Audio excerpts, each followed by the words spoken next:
Okay, so what I'm about to read is the only known instance of Baudrillard talking about Žižek, as far as we know. And in our interview and when we met him in Athens, I asked him about his relationship with Baudrillard.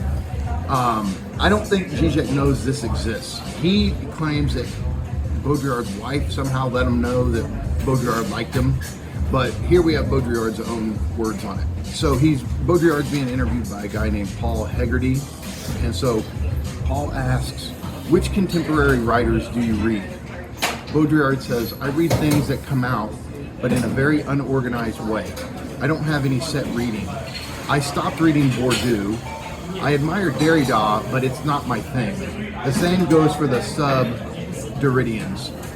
There are some interesting writers. I like what Agamben writes, and also Žižek, who's not at all known in France. Hegarty says, who is obligatory reading in the English-speaking world? Baudrillard says, obviously yes. Hegarty says, he's a bit too psychoanalytical for me. Baudrillard says, it is a bit too Lacanian, but still very interesting.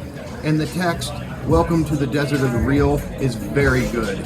It's something I'd like to translate.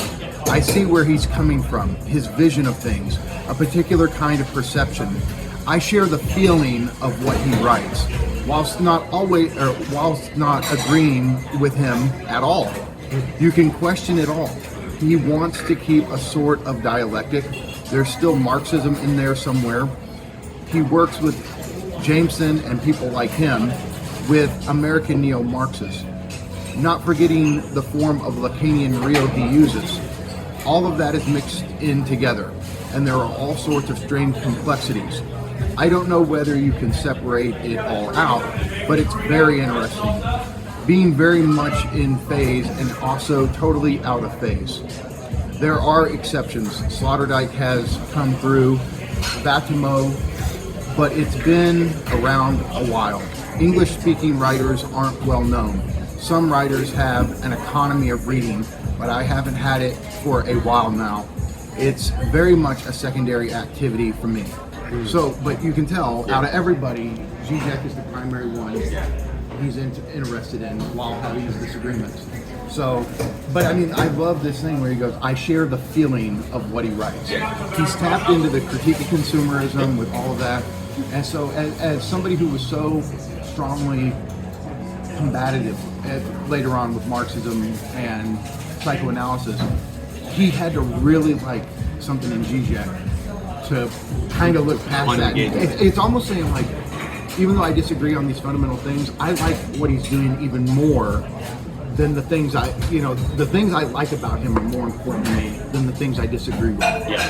And so, I mean, that's like a huge endorsement from Baudrillard. Yeah. So, it's pretty cool. And that is from, if anybody's interested, that's from, it's a series of interviews. The book's called The Disappearance of Culture. It's in the interview Impossible and Unexchangeable, and it's pages 199 through 200. And by the way, shout out to the guy in the comments sections who shared that quote under the meeting. Thank you. This is a gift to have. And I've read so much Baudrillard, and of course the one book that he talks about in Žižek is one I hadn't gotten to yet. So that's a huge help. Thank you.